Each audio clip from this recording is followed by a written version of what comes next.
Good evening and welcome to In Focus. The ongoing military aggression in the West Bank persists as Israeli occupation forces escalate violence, leading to widespread destruction and displacement. Meanwhile, Israeli Defense Minister Israel Katz has proposed a controversial plan to forcibly relocate the people of Gaza, a move that violates international law and threatens the future of Palestinian sovereignty. What are the potential scenarios, motivations behind this scheme, and its consequences for the Palestinian people? We'll see.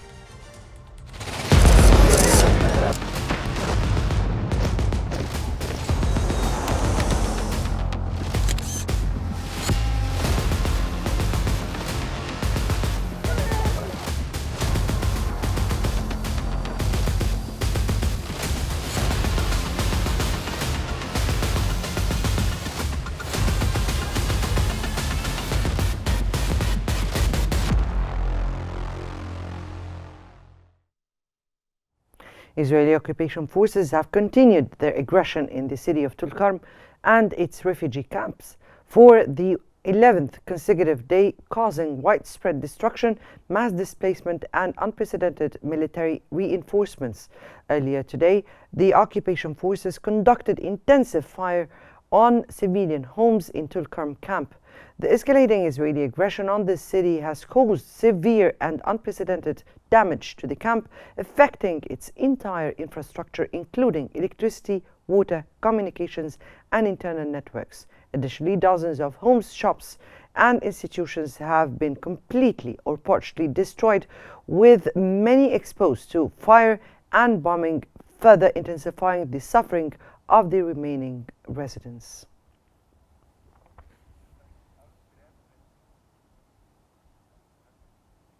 Moreover, Israeli occupation forces have continued its aggression on the city of Jenin and its camp for the 17th consecutive day.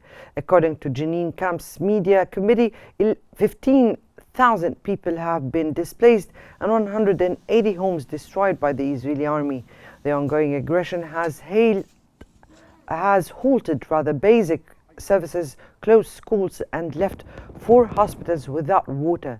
Jenin city is facing severe shortages of water and electricity. Israeli forces continue to besiege Jenin governmental hospitals, blocking its entrance and main street.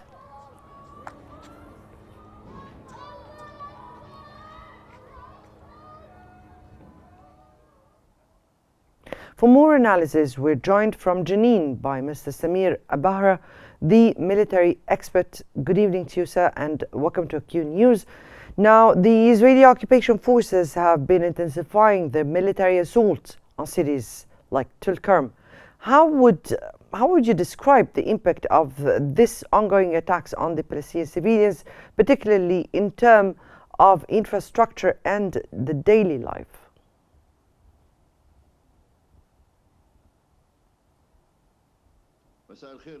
Good evening to you and to your esteemed viewers. Normally what's happening in Jenin is the Israeli offensive in the West Bank.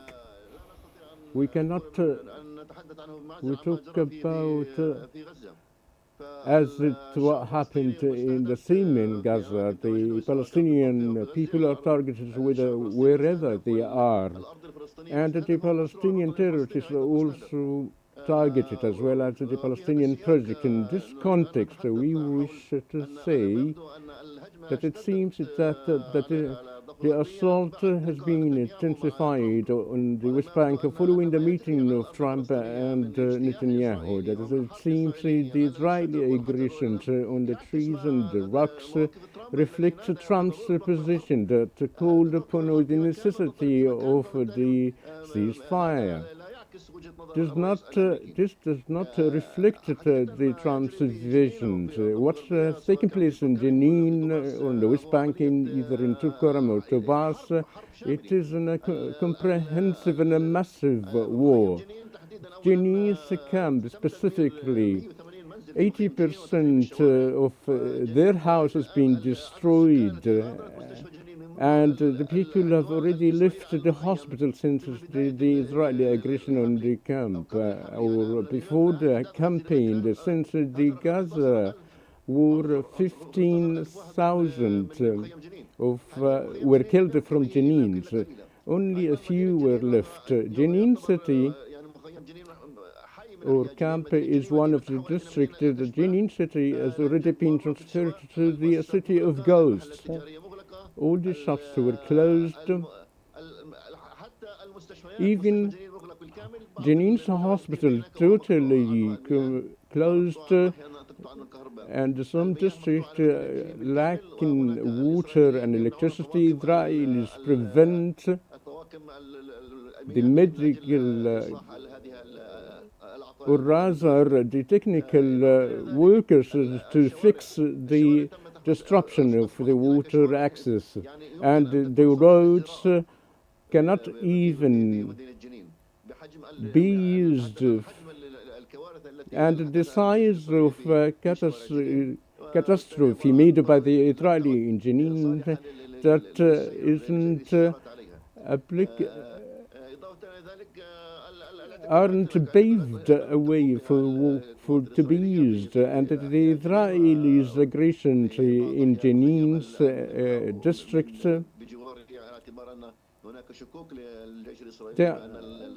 according to the Israeli speculation that some people left Jenin and hidden to neighboring areas, and also the aggression have already hit the Tulkarm, targeted by the Israeli assault, the same as Tulkarm and Sharm's witnessing the demolition of houses. What's happening in Jenin are similar. The policy of Israel is the same either in Tulkarm or in Gaza. So the Israeli aggression is based on systematic plan made by the Israelis to implement by the Israeli military expert, and in the way to force the Palestinians to be immigrated or deported according to the demands of Smotrich. And also it is has become clear from the Israel that they are willing or intending to deport the Palestinians. The ongoing military escalation in Tulkarm has led to widespread destruction. Now, how do you assess the Israeli forces' tactiques of collective punishment, such as the house demolitions, the displacement of civilians, and the siege like strategies?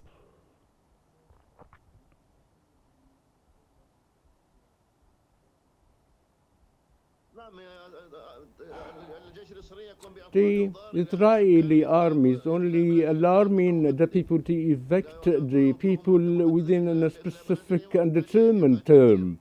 Otherwise, they will continue to bombardment. And there is a hospital in Tulkarm were besieged, and Nur Shams camp, their houses were destroyed, and virtually the camp were burned, and even this deeds and actions never been made and done by the Nazis. It's clear evidence of the violations of the international humanitarian laws. So the targeting the West Bank as a whole in the north, targeted by the Israeli army. And throughout the hour, full military machinery is storming the Jenin and storming in their houses under the pretext of being pursued the fugitives. Even the roads roads and trees and houses. The Israeli armies have already targeted all the cities of Jenin and Tubas and Tamnoun and Al-Farah as well. Now, the Israeli occupation And I think- forces... Yes. Now, the Israeli occupation forces' actions seem to be pushing thousands of civilians out of their homes. Now, this is creating a humanitarian nightmare. In your opinion, what should be the response of the international community towards this strategy of displacement and to protect the Palestinian people?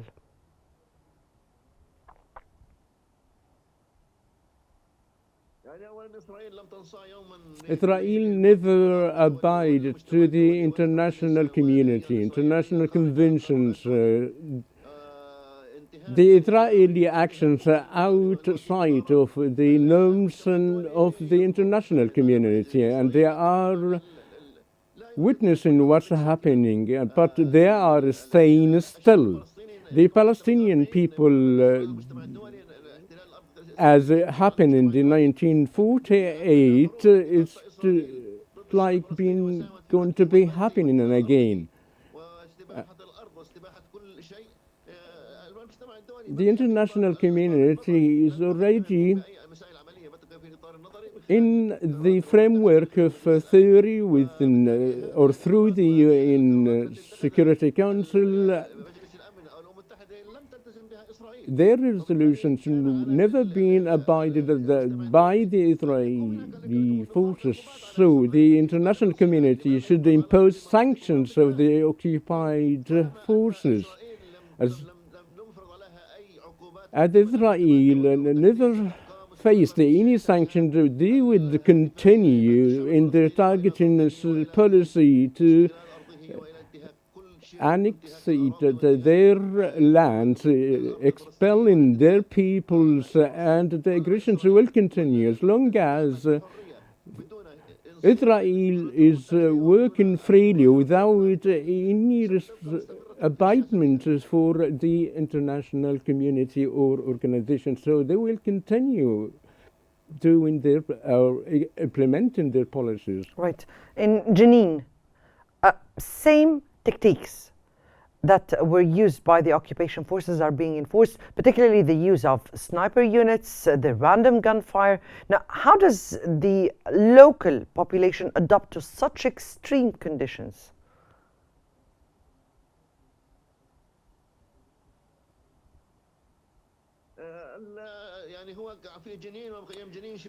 In Jenin, there's no pedestrians in the streets, so anyone who's walking freely could be a target. Even if they may go for searching for medications or shopping, for instance, that they may be open or not. So there is a state of horror for the people to go out as their lives at risk. And whoever is going out of their homes, they only go for the necessary. So the whole populations are held in their houses. As the snipers, as you mentioned, on the roofs are targeting all the pedestrians, vehicles walking around, and whoever is mobiling. And there are some cases that could be coordinated along with the Israeli army, and some other cases that's very rarely to be coordinated with the Israeli army. But in general, the Israeli army won't allow to go out of their homes. Even the school buses are obstructed and disrupted. So a patient would be at risk of his or her life. Well, that was Samira Bara, the military expert. We thank you so much for those insights. And now we move to Gaza, where Israel plans to forcibly displace Gazans from their homeland. Stay tuned.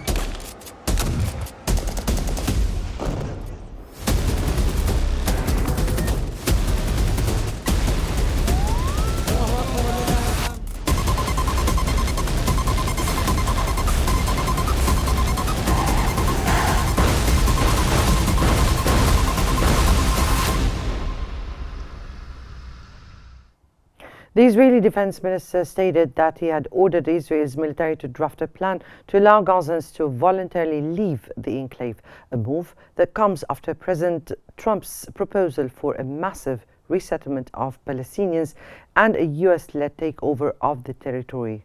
The New York Times reported that it was far from clear whether the proposal would be carried out, where the Israeli authorities hoped that Gazans would go, or how many people they envisioned would leave. However, Israeli Defense Minister Israel Katz praised Trump's announcement, saying it could allow a large population in Gaza to leave for various places in the world. Katz added that this plan for Gazans to leave the enclave would include exit options via land crossings, as well as special arrangements for departure by sea and air.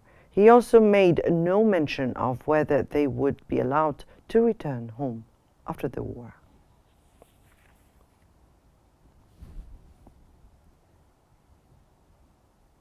And for more analysis, we're joined from the occupied Jerusalem by Mr. Abdel Nasser Mikki, the political science professor. Good evening to you and welcome to Qnews. And the Israeli defense minister has ordered a plan to forcibly relocate the people of Gaza.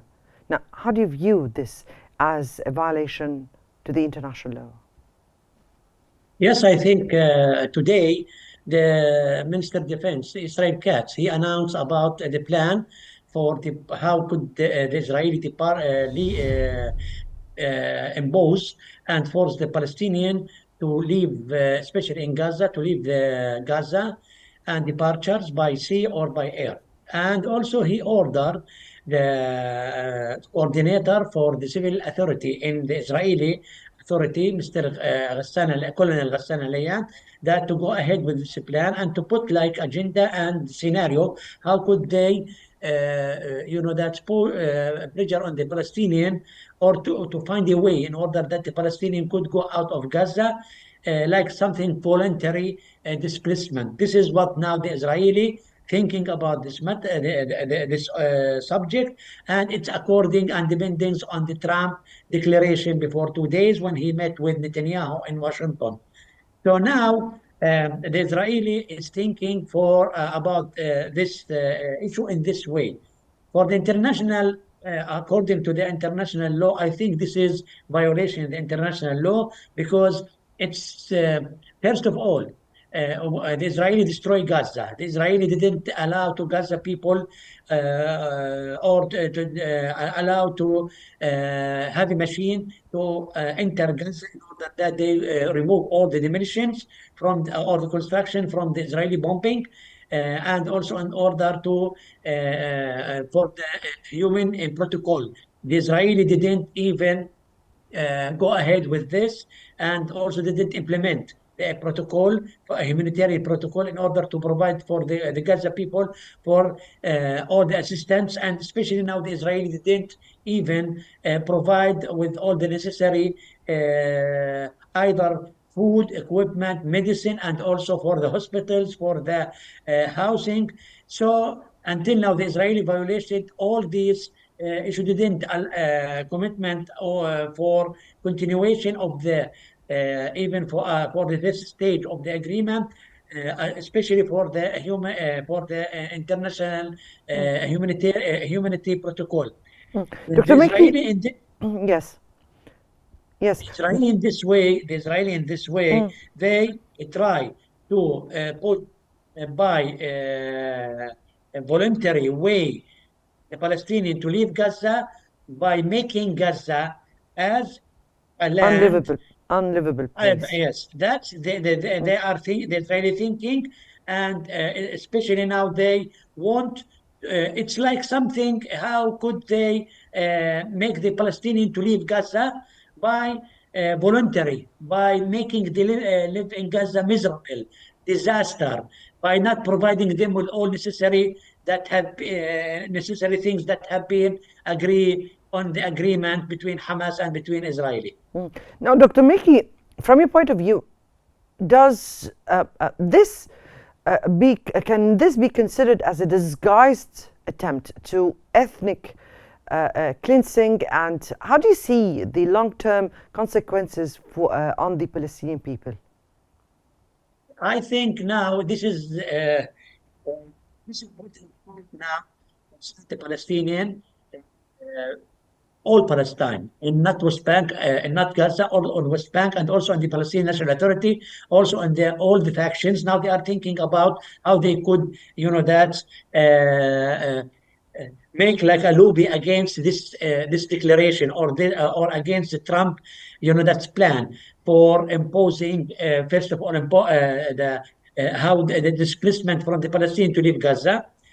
And as you know, when they didn't commitment to the agreement and not allowing to all the equipment in order to rebuild and reconstruction Gaza again, in the long term, they are thinking how could they, that the Palestinian maybe in order to make their life miserable, that maybe in the long term the Palestinian will leave Gaza because they want to search about their life for their children, for their kids in the future and outside of Gaza. This thing is not will not. I didn't. I think it's from my point of view, it will not succeed because the matter is not. That the Palestinians want to leave Gaza or something concerning they want to search the future out of Gaza. The thing is that the Palestinians in Gaza or in the West Bank, they are not. They are committed to their land. They will not leave their land, even they will die. And this is the voices, that's all the world heard these voices before 10 days when the Palestinians came back from the southern part to northern part, and even they walked 10 kilometers or 15 kilometers, and now they are suffering from the cold today. Like today, the raining is heavy, but nobody said that we want to leave Gaza.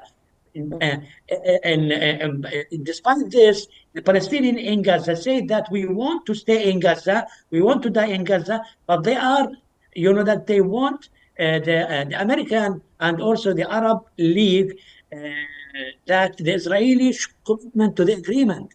And this is something that the Israeli now pushing on them. Now, you spoke about the Arabs and the Americans. Now, from your point of view, how does the United States support for such plans further embolden Israel far-right plans to displace Gazans? I mean that the United States of America will go ahead with this plan? No, I meant how does the U.S.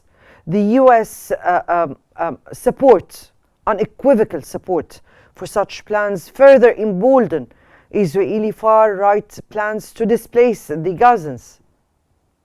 I think now the Israeli, after the meeting between Netanyahu and between Trump, and this message sent now to the Israeli government here, especially the extreme, now they are that the meeting, the result of the meeting was for their interest, and now they will start to find a way and also tools how they could push on the Palestinians to leave the land, Gaza, and to find some places outside Gaza that could receive the Palestinian reception, like some that they mentioned about Somalia or about Morocco, that could receive the Palestinian from Gaza to leave, to leave. And also they see that it's something temporary because they want to reconstruction Gaza, and after that they will let the Palestinians come back from like Somalia or like Morocco, which I am not believe with this. I believe that the American and the Israeli want the Palestinian to go outside, and or even that the American the initiative is from the American. The American said that they want to go there to dominated Gaza, and they want to send even they said we will not send troops there or soldiers, but they want to go there, and Gaza will be under their Trump hand. Yes. But Israeli, the thing that there are something that you couldn't understand from the Trump, like Minister of Defense said something, Minister of from the American USA. Yes, understood. Yeah. Understood, Mr. Abdel Nasser. Mickey, we thank you so much, the political, of course, science professor. We thank you so much for the insights and for your valuable analysis. And I guess that brings us to the end of today's episode of Be in Focus. Many thanks for joining us, and stay tuned for more coming up on Q News.